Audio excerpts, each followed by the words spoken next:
ソップ、ソップ。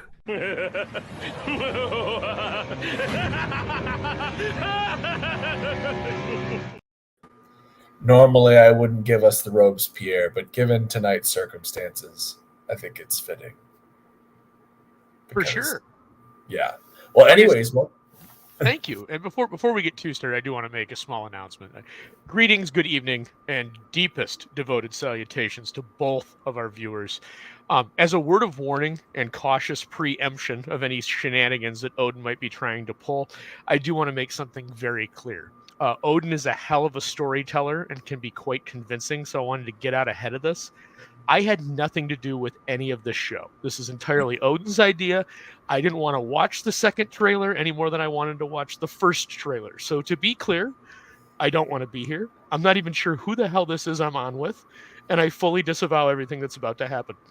With that being said, how you doing tonight, Odin? I'm looking forward to this. I'm doing well. Are you liquored up? Absolutely. Fantastic. We're already mixing the cocktail here. Before we get started this evening, we have had a whole bunch of people in the chat, so we've got to say hi first. But before we do that, welcome back to Vivre l'Empereur. It's been a little bit, and I figured best way to kind of bring things back would be to talk about this second Napoleon trailer, because the first show that we did on it was fantastic. The only regret that I have is that we did not get a whole bunch of nice clips of Aldous losing his shit and pair them with a Kelly MacLachlan song for this opening tonight. But that would have been amazing. Anyways, we have Creators Outlet was here in the chat. I hope he's still hanging around.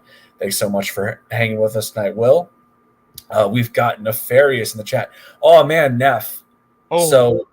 So we've got something for you, Neff. Aldous did up something beautiful for you. I think it's really good, but I actually have like a small edit if I can. We're gonna bring this up. So Aldous and I were talking about this project, and it writes itself. Belisarius 6, Space Romans in Space. Now I think that this is good. Belisarius 6 I think stays. But instead of Space Romans in Space, SPQR, the S stands for space. I think it works. Either that or Pax Romana. Or Pax Spacia de Romana. Yeah. Yes. No, I think that would be an excellent choice. Excellent choice indeed. Let us know your thoughts in the chat below, Neff. Yes. Anyways, moving on. We've got a Mo Biggs. The sun never sets on Belisarius 6.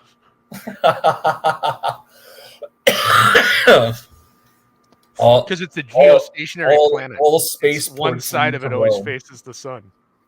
All spaceports lead to Rome. There you go. All right, Mo Biggs is in the chat. Odin wants to remind people to back Judex, even if he doesn't ever drop the link, put it in the description or post about it on social media. That is more than fair. I will have you know, Neff, I drop links for him to post things to at least I do that on occasion. I do that on occasion. We've got Neff saying hail Mo Biggs. Things have been nuts lately. I'm not going to go into that, though. Well, that's the first failure of this evening. I'm overcoming the crud. So we've got Corey Barton has joined us in the chat. That's a nice punctual appearance from Corey Barton. Snuggy Jr. is here to inform us what Neapolitan ice cream is. So that's good. Yes. And Snuggy, you are correct. And that actually dates all the way back to the Roman Empire. And the Goths were the ones that used a scoop and went just through one flavor instead of across all three. And that's when civilization began to decline. Absolutely.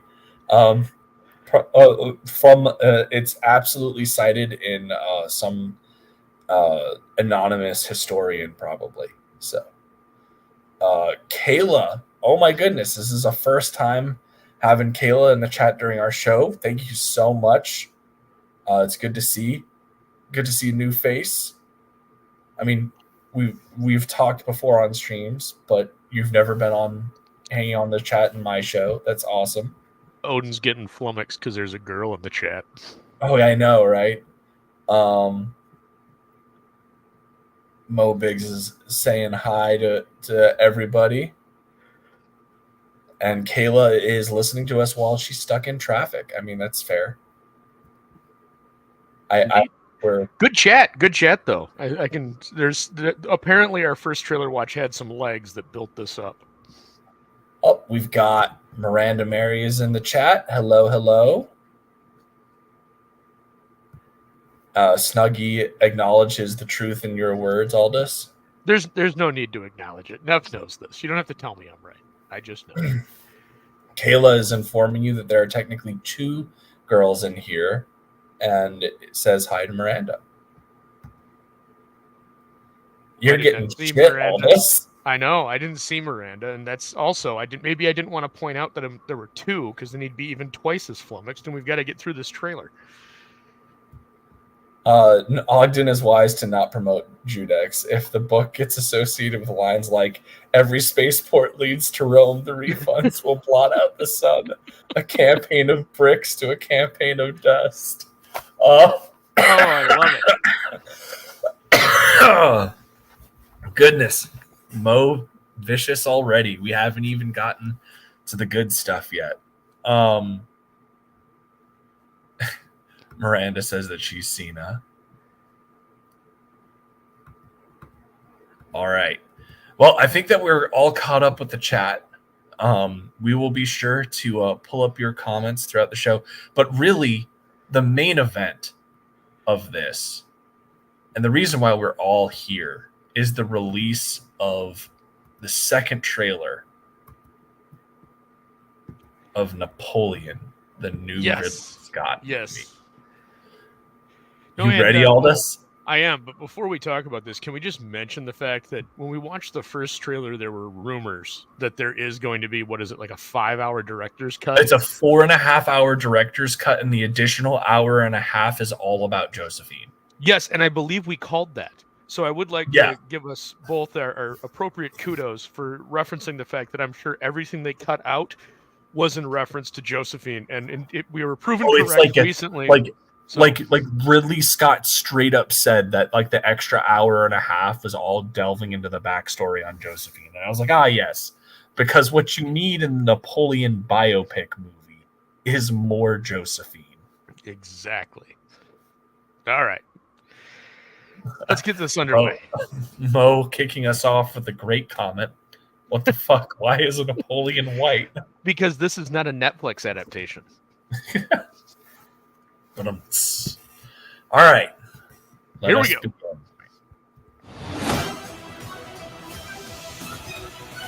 Okay, stop. We talked about this last time, and I'm already irritated because Napoleon was not a cavalry officer. He never led a cavalry charge. Are you talking about this shot here? Yeah, we complained about this last time, but I'm going to reiterate the point again. He was not a good horseman. He did not like riding a horse. So this is just absolutely ridiculous. Cinematics, sure, I get it, but no. I don't even think that you needed to have him leading this cavalry charge for cinematics, man. Just have him be at the artillery and like commanding a bombardment like he's conducting a symphony. That's how he saw himself anyway. Yeah. He saw himself as like a composer of war. So I believe this much hasn't changed from the first trailer. So we'll go and we'll see if we can get through 2 more seconds before I yell. All right. So who's on what are the odds on Aldous having another aneurysm at the Josephine line? I already know it's coming. So yeah, I know you know it's coming, but like, can you really be ready? Can you really be ready for that to be in the trailer again? I'm going to throw something. All right, let's go. General, we are discovered. Good. Postulate. Yep. Guys! It's a trap! Retreat! Okay, this is just cool. Yeah. Do you want to geek out about this for a sec? So Austerlitz, by far one of the greatest military victories of in history, All let time. alone Napoleon's career. So there's two sides to this event. Austerlitz was fought in December of 1805, and it was very cold, and they were fighting over a marshy area, and the Allies will contend that they didn't lose that many men. The French contend that they lost thousands of men to drowning as they did. They fired artillery at the ice and they broke it. What's the more than likely in the middle ground is they did lose thousands of men. Just most of them were probably wounded because the ice broke and they fell into waist deep water, and then they either died of hypothermia, were shot, stabbed, shot, or blown up by cannon. But it's an awesome sequence, and it's really cool that they included it and added that. This is a good moment for where you add some cinematics because it adds to that mystique and moment. Snuggie is informing us that they should have got Peter Jurassic to play Napoleon, which I'm fairly certain Peter Jurassic is Napoleon Dynamite. No, Peter Jurassic played Londo in Babylon 5, which was they were the Centauri, who were based kind of on that high French royal lineage. His cadence of speech and everything, it would have worked really well. Unfortunately, and this is something we talked about in the first trailer, so I'm sure we're going to talk about it here. Jurassic's, I think, in his 60s now, and Phoenix is in his 50s. So it gets a little rough when we're showing young Napoleon in his 20s, and we just throw a mullet on Phoenix and think that it's going to pass. But we'll see how it looks in the second trailer. It doesn't look much better. I'm not built like other men. Generals gathered in their masses. What? Okay. Yeah, you're welcome. This is what we're going for sound. This is completely unnecessary and unneeded. There's no reason for war pigs to be put on this. If anything, if you were to put war pigs on anything, you would put war pigs in association with the Allies that were fighting against Napoleon. Napoleon dearly loved his men, and his men loved him. I think even at the retreat from Moscow, he was doing everything he could to get everybody across, and all of the rearguard volunteered, knowing that they were going to die. And they were doing it for l'Armée, for Napoleon, because they loved him that much. That's how much his men loved him. The concept of war pigs. He's alive. Yeah, I don't like this at all. It's the wrong tone.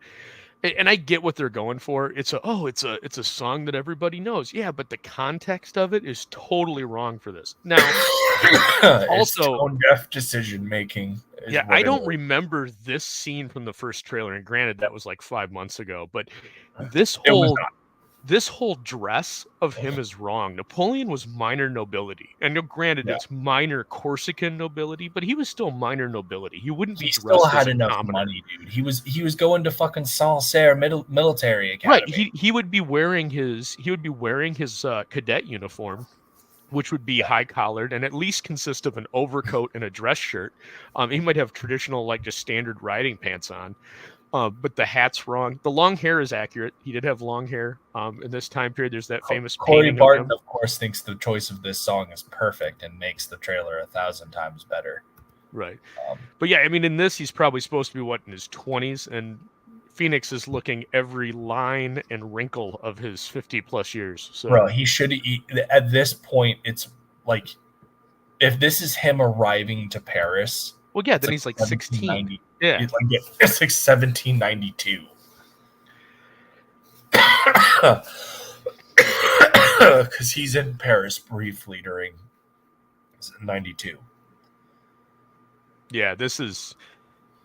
I can't speak on the bridle on the horse, but the double buckle seems wrong as well. Wouldn't there only be a single buckle above the secondary strap in 1790s? That's something that goes well over my head. Okay. I didn't think they went with the double harness look like that. Maybe I'm wrong. Either way, you very well could be right. That's not me saying one way or the other. I do not have the background in equestrian to give you that answer. Move along now. Those in power only see me as a brute, unfit for higher office. Just like witches. Toulon? But I follow in the footsteps I of think Alexander the so. Great. Whoa. And Caesar. Stop. Whoa. What the fuck is this? Yeah, that's right. What? No. Okay. No. We just went over this. This was actually our last episode. We talked about the Battle of the fucking Pyramids. No. While Napoleon, essentially, the French invasion of Egypt, like we talked about, essentially kicks off Egyptology, because one of the things that Napoleon's trying to bring is it's not just the military conquest for France, it's also the cultural enlightenment of this area. And no, like, he didn't find a mummy. He didn't go visit the pyramid. He saw him, but also at this time the pyramids were mostly buried. The Sphinx was buried up to its neck. So quickly to address something. Kayla's saying he has no accent and it's driving me crazy. It's okay. He has an American accent and all the other French officers have British ones. Because, Yes. you know, that's how they're going to showcase that he's different. You know, and sidebar here. Tell me, okay, Phoenix is a great actor, but would it have fucking killed him to put Castle in this, who's actually French and could have spoken with a French accent? Vincent could have Cassel? pulled this, and could have pulled this off just as well. I love you know who Vincent Cassel could actually play and I think would do phenomenal? Joaquin Murat. Oh, dude. Like That would be good. especially now you look at like having him play Murat in the Twilight years. Fuck Yes, that would be amazing. I like that idea. Let's make this happen. Neff, take a note for us, please. We're gonna do that. This will be after the Space Romans and Space book. Of course. So let's see. We've got so yeah, this is just stupid. I like There's big no butt point for for this. Josephine sequences.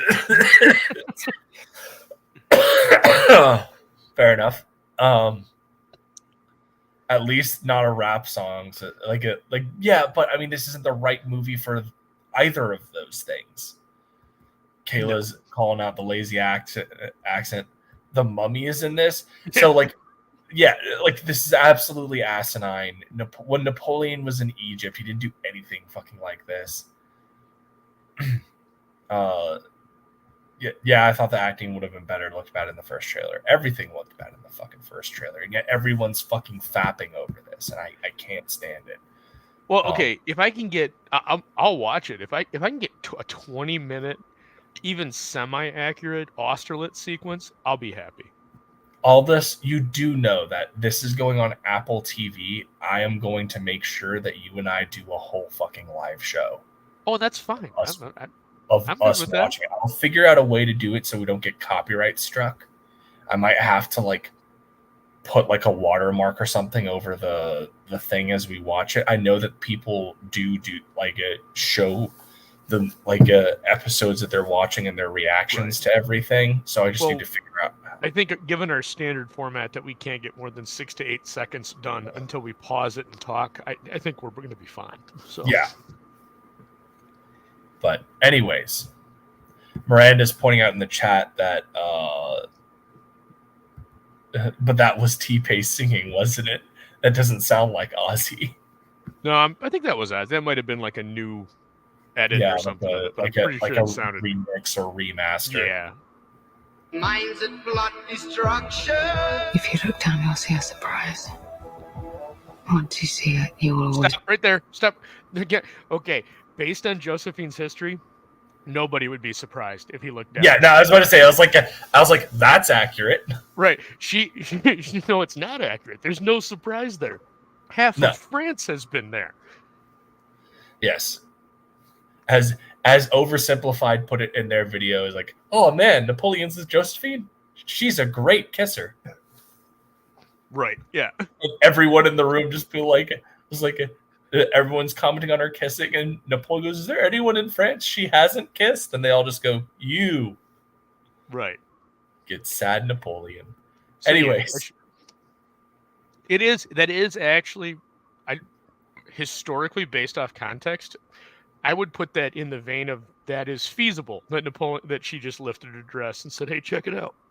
Yeah, no, pretty much. Like that's what she was known for, and she was. Why am I even making comments, Mo? Did I Mo love that. post one I love earlier? that the comment that you picked to show from Mo is him asking why does he bother picking comments. I missed. Oh goodness, I missed some good ones from him. Hold on one second. Yes, let's go back. So It'd be a tragedy Ogden if we always watched any starts more of the coughing trailer. when he gatekeeps me. His very body rebels against the injustice. It should have been Bow Down by West Side Connection. Wow. I think that's the. Oh nope, Spud Webb would have been perfect for the part where Kevin Hart. Oh man, could you imagine a Kevin Hart Napoleon movie? Oh, that'd be painful. Even more painful than this somehow.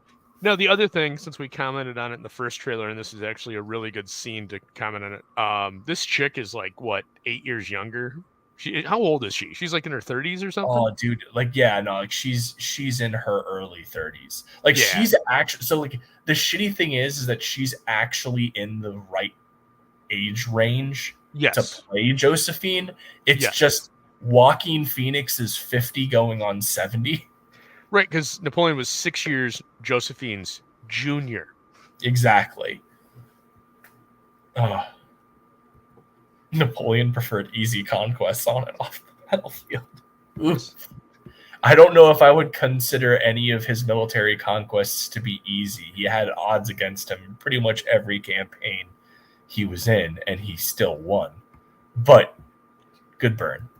Yes. Anyways, back Should to have the got trailer. Sharon Stone. Sorcerer of death construction.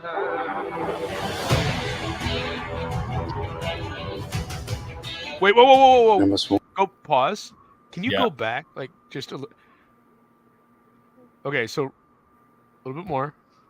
Okay, so right there. Does it linger on Gladiator longer than Blade Runner? I think it might. Hold on. Let's go. What the It hell is that? absolutely does. What the hell is that? Like, you're highlighting the shittiest of the 3 movies they're listing? Yeah. Jada Pinkett Smith for Josephine. Oh my god. I mean, personality wise, maybe. I don't. I mean, okay, I can kind of get it that you're going to associate, look, Ridley did this historical movie, what, 2 decades ago? And look, he's doing this one. But, man, sing your praises, man. I wouldn't be planting my flag in Gladiator. No. Well, Take it easy, Abe. Really quick, Arrogant Ape is leaving our chat, and we will miss him. But he did let us know that he is he finished a Latin lesson with his kid 20 minutes ago. So keep the lingua romanorum alive, friend. Thank you, and hopefully we'll catch you on the replay. So is there an alien in this movie? I mean, bets are on. I straight up told all of this that if we get if this Napoleon movie sets up a Napoleon versus Xenomorphs movie, I'm all in. That would be amazing. Just the Grand Armée against a bunch of Xenomorphs. So we're on a... They're jumping around. I don't know where this is taking place. Or what era. The green uniform's an interesting choice. Yeah. If that's an overcoat, it's accurate. If that's a uniform shirt, I have issues with it. But continue. It's not that we hate Gladiator. It's that Gladiator is a wonderful movie in the same way that like Patriot is a wonderful movie. It's fun and entertaining. It's also horribly historically fucked. And if you're built like Odin and I, you have to drink copious amounts of alcohol to get through it because otherwise you're screaming about armor and era. And or how about the fact that you have a fucking woman in the Senate House? Well, there's giving dictating law to senators because that would have happened. But that wouldn't have been considered sacrilegious whatsoever. But whatever.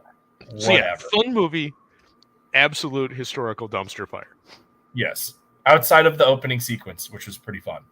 There's issues in that. there are issues in there, but I'm willing to overlook it because it does Roman showcase cavalry was stirrups. But Huh? Roman cavalry was stirrups. Yeah,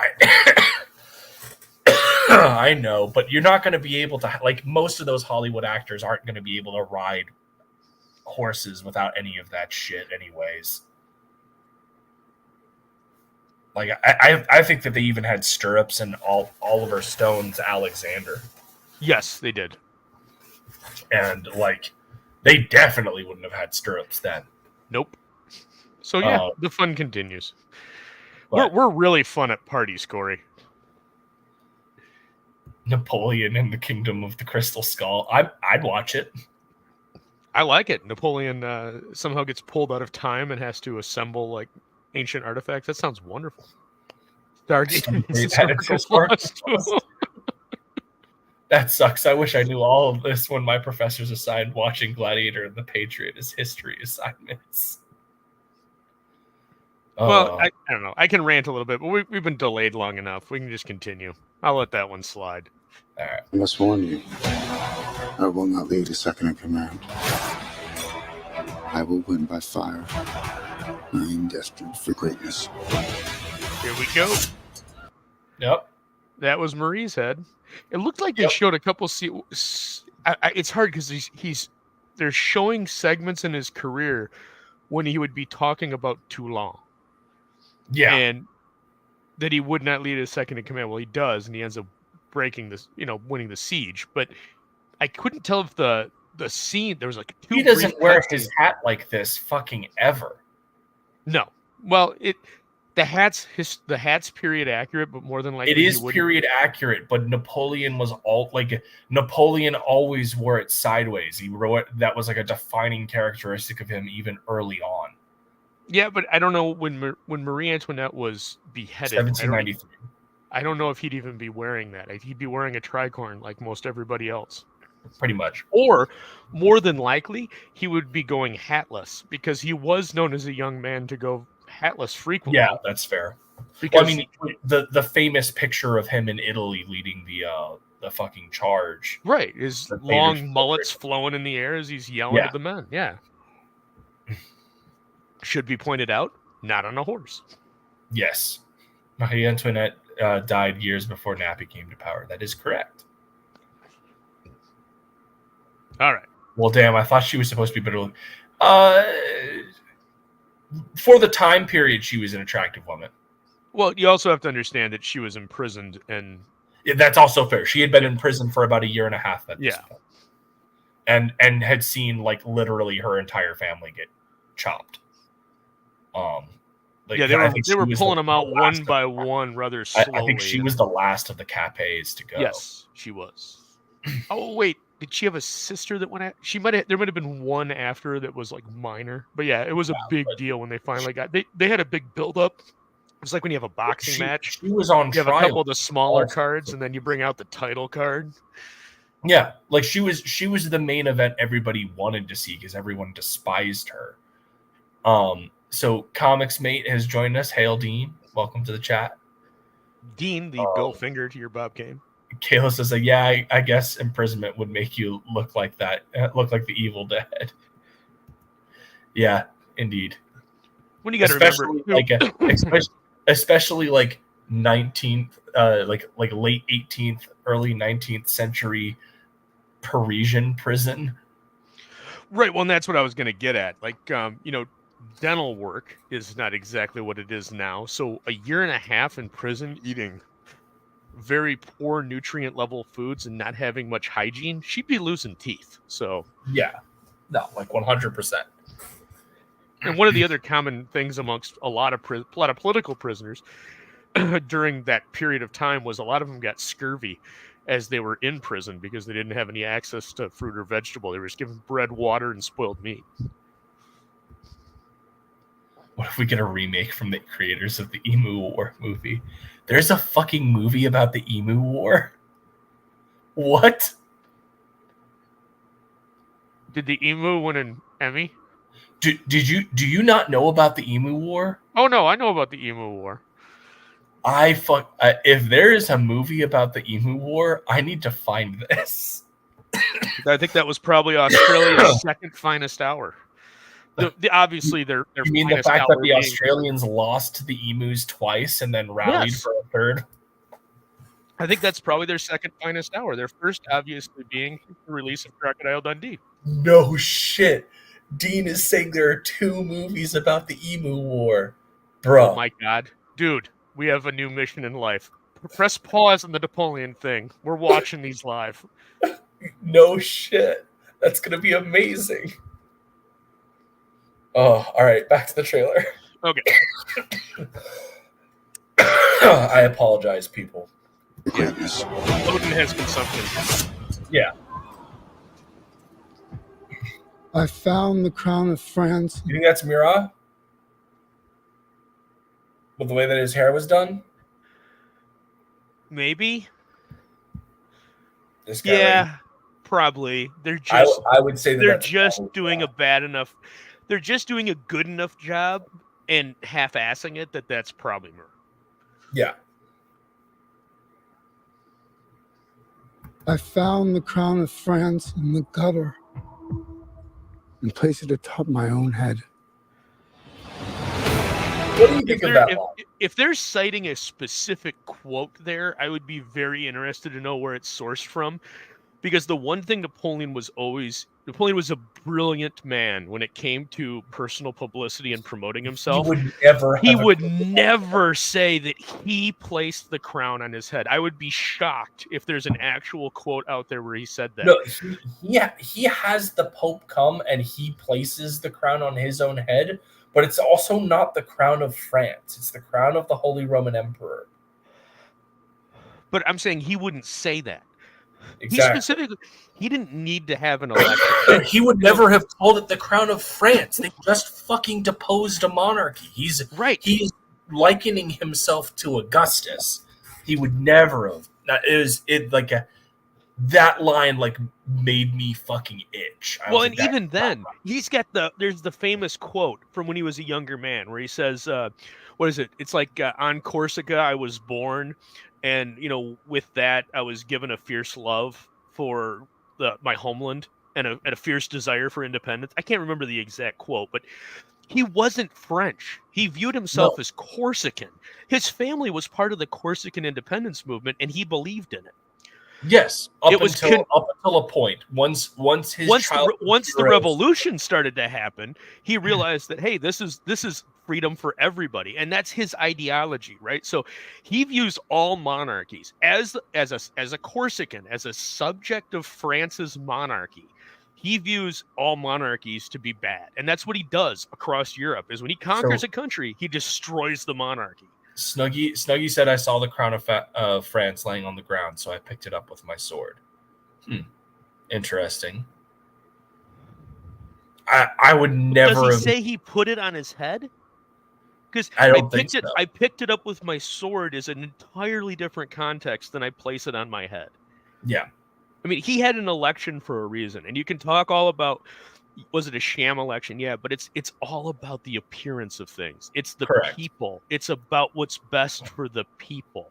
That's why he institutes the Napoleonic Code, which the Napoleonic Code is what scared the shit out of the British. It's why we got to get rid of this guy. Otherwise, they just would have viewed him as another upstart nobility in Europe and done business with him. I just jumped a motherfucker king me bitches. Kevin Hart, the true Napoleon. Kayla also had some great bits up here, so she's laughing at the accent, and she's saying he also sounds like he's dying. I would have thought he would have at least sounded charismatic. Another Napoleon. Waterloo. Oh man.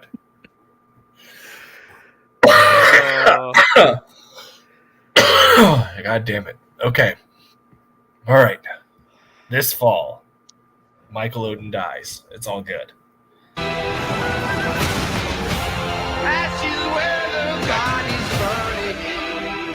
You want to be great. You are nothing without me. God damn it. I fucking knew it. I think I said this on the first one. Yes, he gained a lot of social and political connections because Josephine got around and knew everybody. But my God, man, he got where he was at because of what he did on the battlefield. That was it. Well, on top of that, it also needs to be stated that if it were not for Napoleon's rising star and her attachment to it, she likely would have been on the chopping block. Yes, because not just because of her husband, also because of her family's associations. Yeah, like they lost all of their power very early under the directorate. So she would have been, Mo Biggs, you are nothing without me. My Jada suggestion was almost prophetic. Oh. Miranda's saying someone else sounds like they are dying. Yeah, that's me right now. It's consumption. He'll be fine. Yeah, exactly. Lungers can go 10 to 15 before it finally takes them out. Say it. I believe. Oh, did you like that? That's the full line? Hold on. What? You've got to hear this. Hold on. Listen to this. Without me. Say it. What the fuck? She's demanding him cuck himself. Wow. Oh boy. All right, Jada Pinkett Smith as Josephine confirmed. Yeah. This is where Ridley as a Brit, and this was something that I talked to Odin about when he first shot me over. Hey, Ridley Scott's making Napoleon. I'm like, yeah, but as a Brit, he's gonna get his shots in because a Brit can never admit that Napoleon was one of the greatest, if not the greatest, military commander of that century. Was not British. Yeah. They can't get over it. They cling to Montgomery in World War II with such a ridiculous elan that they can't admit it. They have to always be the predominance. It's funny because the only Brit to acknowledge that Napoleon is the greatest commander of his time and of all time is an Irishman, and he's the guy that's credited with beating Napoleon, even though he really didn't. Yeah, so you're not talking about Blucher, who's the guy you should be talking about. No, I'm talking about Prussian. Wellington straight up, even after Waterloo, when people would ask him who the greatest general of their time was, he would respond immediately. It's not even a contest. It's Napoleon Bonaparte, and he will always be the greatest military commander. Completely unrelated to the Napoleon thing, though, but related to the Wellington thing. I just read this recently. Did you know on Scott's march from Veracruz that Wellington said Scott is lost during the Mexican-American War? No. Yeah. Like days before Scott wins it all, he goes, well, Scott is lost. He has no hope. So there's your brilliant. You win some, you lose some. Wellington. Anyways. I believe I speak for all of us. We would all sleep again without this vermin.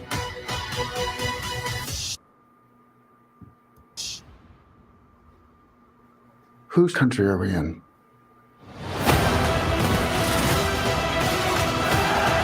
Oh, go back. Go back. You want to see this is what I'm excited about. This is fantastic. This looks like Waterloo. They're on the reverse side of the slope, which would be accurate. Oh no, those are French flags. So where is this? Damn it. Neff just came back into the chat. He missed it. Oh. Where would that be? I don't know, but this is brilliant. When we did Egypt, we were talking about they formed the divisional squares. Mo informed us that Wellington overcooked his beef to give props. But Not this is enough, but it's been fun, is what Kino says. When we talked about the Battle of the Pyramids in I think it was the last episode we did before our 6-7 week delay. But we talked about they formed divisional squares with cannon at the corner. So this is an excellent example of regimental squares getting formed up. And you can see how the lines fold back and then the flanks retreat to the rear of the square and they form up. It's a very fluid motion. And if they get that right, that is impressive because that takes a lot of drill time. So this is pretty significant, unless that's CGI, which I can't tell. But yeah, fair enough.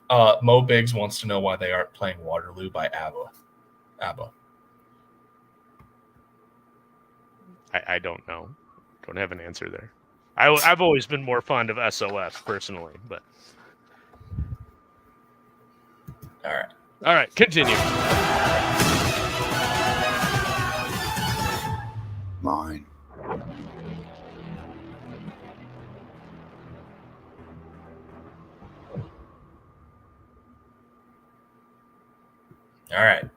right. Okay, so I might go see it in IMAX, just for the We battle can- scenes. Just like I only got Playboy to read the articles. Yeah, no, like I'll probably end up seeing this in theaters as well, because my dad and I will go watch it more than likely. Well, here's the thing: if you're going to do this, right, there's a handful of battles that you need to see. I mean, obviously, Waterloo needs to be done. Austerlitz needs to be done. Borodino needs to be done. Oh, Those man, are though, and man, if they do Borodino right, like Napoleon is on the verge of crying at a part. He's weeping because of the amount of men that he's losing. Right before the redoubt, where the Russians are really dug in, and then you've got the entire retreat from Moscow. And here's my issue with this: we saw a snippet, just a little tiny snippet of Austerlitz, and then what may have been Waterloo at the end there, and we saw a little bit of Toulon. But I did not see anything that any of suggests Russia or no. hell, I mean, I guess you can skip over The entire Prussian campaign, even the Peninsula campaign. There's some significant battles that take place there. Yeah, So- but Napoleon's never really in the Peninsular campaign, is he? At first, when they first go over, I thought he was, and then he might have been immediately in- shoots east. But the majority of that campaign happens while he's going off to Russia. True. Yep. So, but you've still got the entire secondary Austrian campaign. All of that should be here, and I don't see any of it. That's very God concerning. damn it, bro. Oh my god. Ogden will go see it again and put a hole in the bottom of a popcorn bucket. He'll be all alone. Well, he doesn't need the help of Ukraine. He took Moscow. In this movie, he successfully takes Moscow with the help of Ukraine. The Russians just burned everything, and there was nothing to take. So Yeah. They went and burned their own city to the ground. Yep. And if there's a now for weeks. Magruder. But yeah, I thought this trailer was better than the first one. Yes. I got more of what I want to see, which is why I love Napoleon, is because of the military history. I got to see that. It definitely redeemed itself at the end with that moment of the regimental square forming, especially in Cadence, where you're seeing 2 or 3 regiments form square. That's what it would be amazing. And we've talked about it on the regular show, but one of the coolest things that the French army was capable of is to go walking towards you in a road column and then deploy into line on the move. And the British couldn't do that. The British had to come to a complete stop. And so did the Prussians and almost every other military on the continent. They had to come to a complete stop and then form line. The French could do it on the move. And if they're doing square forming with that much fluidity, if they show even once a French column go into field column and then full line on the march, that'll be amazing. Because the only other time I know that that's been done is the Russian War and Peace adaptation. Yeah. No, and they used like 3 divisions of the Soviet army for that. Oh wow. Yeah, dude, if you've never seen those, I'll have to burn you a copy of that. That's fantastic. We got some really great comments here. We got in Napoleon's Russia, city occupies you. Yes, that is and true. Then they burned their own city to the ground. Now who's trying to write historical characters is black? Fuck, Mo. All right. So we've got a few extra minutes before we close up. I'm trying to think if there's anything else. I mean, like, I do agree with you. I think that the second trailer was definitely a massive step up from the first. But there's still so many fucking red flags. No, there are. I mean, when you look at they seem to be, and like we talked about in the opening, they seem to be extraordinarily focused on the Josephine Napoleon relationship. And Well, while that is definitely important on a personal level and very minorly notable on an influence level, I'm not going to say zero, because there definitely was a little bit of influence that went on there. It's nothing significant.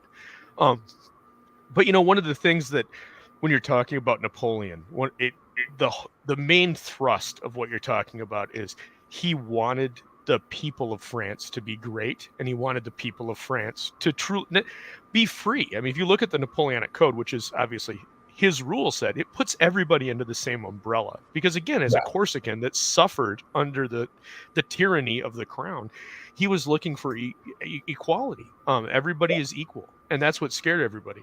And one of the things that Odin and Nefarious have done is they've really captured that, which really post-Napoleon is a true spirit of France, whether you're looking at the first, the second, the third, the fourth, the fifth. What are we up to? The seventh Republic now in France? But that general spirit of liberté remains alive, and you guys have definitely captured it, that ethos here with Judex. And you're still doing really good, man, after you closed it out. And you're welcome for the wonderful softball pitch for you to talk about your book. Well, thank you, Aldous. If I can get through this pitch without dying, we'll consider it a miracle. Anyways, it's just tuberculosis, just consumption, people, just consumption. But anyways, so that was something that I actually did really want to focus on when it came down to Judex, was kind of capturing that revolutionary spirit that Aldous was talking about. And so as a very big part of the this rework of the characters was building in these this iconography of the revolution into the character's redesign, into the character's weaponry and everything like that. If it's consumption, that means Odin is a French whore. I mean, fair enough. Well, I'll get clipped. But anyways, but yeah, so it's honestly been astonishing to see the amount of support that's come into this campaign, despite Indiegogo's best efforts to kind of screw us over. But we have a fantastic book with that's nearing completion. I think Fabrizio is going back and doing consistency edits at this point, but all of the pages of the book have we have turned that there have been high reses turned in for all of the pages. We're going back and doing some minor revisions to maintain consistency on things. But everything's coming together very well. Right. And one of the things that might be neat, Odin, is if you maybe dropped the link, or somebody that had a wrench, since your co-host doesn't on this channel. Goodness gracious. Yeah, sorry. Drop a link in the chat for it so that maybe people could check it out, so they could go, wow, this book looks really neat that they're showing off. Link is in the chat now, guys. There you go. There we go. Thank you. That's really good. Man, I'm looking forward to this almost as much as I am the Napoleon. Oh, snap. Did I just miss that? Did he not reply all? God damn it. I didn't see that. Neff has a wrench. Yes, Neff does have a wrench. I need to give you a wrench. I need to figure out how to do that. We'll figure that out. It's okay. I'm only minorly injured. It's fine. And this is the second time that you've made me suffer through this ungodly trailer. Although this one was better, I'll give it that. This one was better. I didn't have nearly the hostility towards the first one. The first one did make me physically angry. This one, did not do that. It was still good to see her reaction to the fucking the addition. I tell you, the addition of the say it, makes it even better. It extenuates all it does is extenuate every negative thought I have. It cuts the only down way that scene can be redeemed is if Napoleon goes fuck you. Or Get that's out of when my that's household. when he divorces her. Like that. Yeah. That would be an epic now. But yeah, man, overall, it looks better than I thought. I have to admit, it looks better than I thought it would.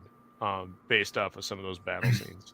I really hope though, man. I hope like Austerlitz is like 30 minutes. That would be amazing. Ogden's about to get bell fingered. Oh, ow. But you know, this is what I predict for this movie, and I said this in the first one. I think that this is going to be a repeat of Oliver Stone's Alexander, where the action, like the battle sequences that we get, are going to be excellent. But the rest of the film is going to be bullshit. Like, dude, we're covering the base runtime of the movie. I believe is 3 hours long, and we are covering from the beginning of Napoleon's career to seemingly the end. And the synopsis has it set as like by the perspective of Josephine, which I don't know how the fuck we get Waterloo, because Josephine's dead by then, isn't she? yes. Like, it's just stupid.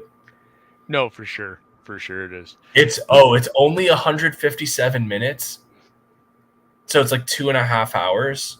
Oh my Yeah, God. this is going to be a horribly paced train wreck, is what this is going to be. This is not. Especially if they're showing you scenes of Napoleon looking at mummies next to the pyramids that are already completely unburied, it's not going to be. There's no way they can hit the pacing tones. So here's a point, right? So you've got to cover the entire Italian campaign, so after Toulon, you've got him kicking the Austrians' ass in 3 consecutive battles. Then he goes back to Paris. Then he does his Egypt campaign.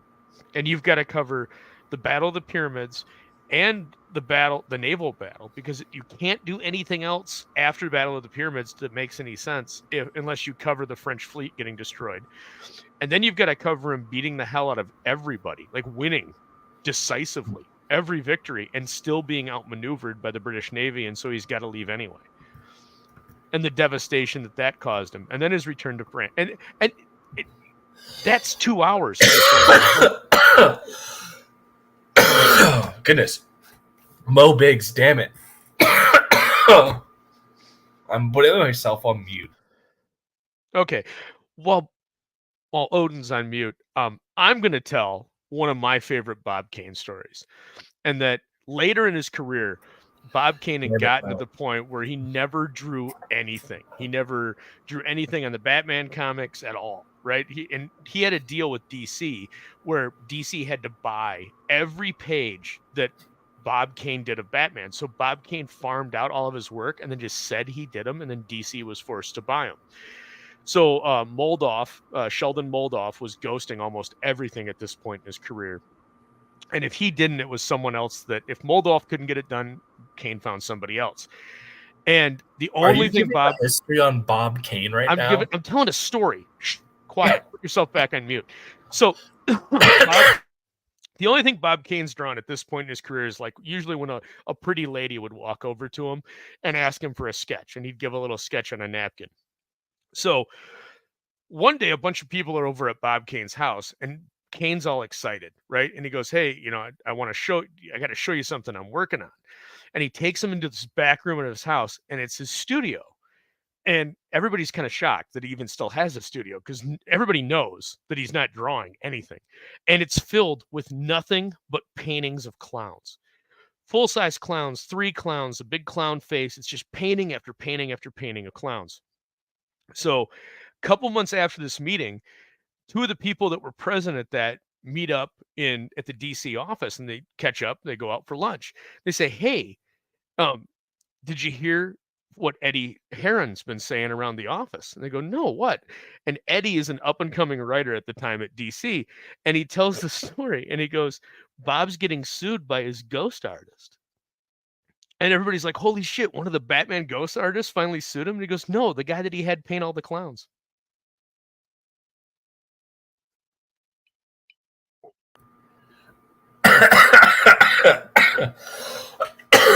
Damn it, Aldous. That's a true story. Oh, you're great, man. Anyways, guys, that brings us right up to that hour mark, and I am dying, so I am going to wrap things up here this evening. Thanks so much for joining us on Vivre. Aldous, it's always a pleasure having you on to chat. Absolutely, man.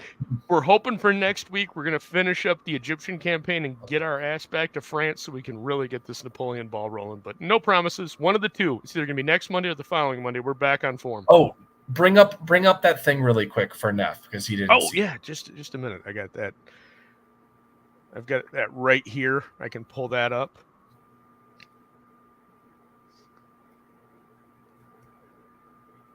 Yeah, let me just whip this out. So Neff, this is for you. Belisarius 6, Space Roman Space, or Pax Spacia Romana, or SPQR. S stands for space. Yes. So it's Neff. It's going to be awesome. The sun never sets on Belisarius 6, and all spaceports lead to Rome. All right, guys, you have a good night.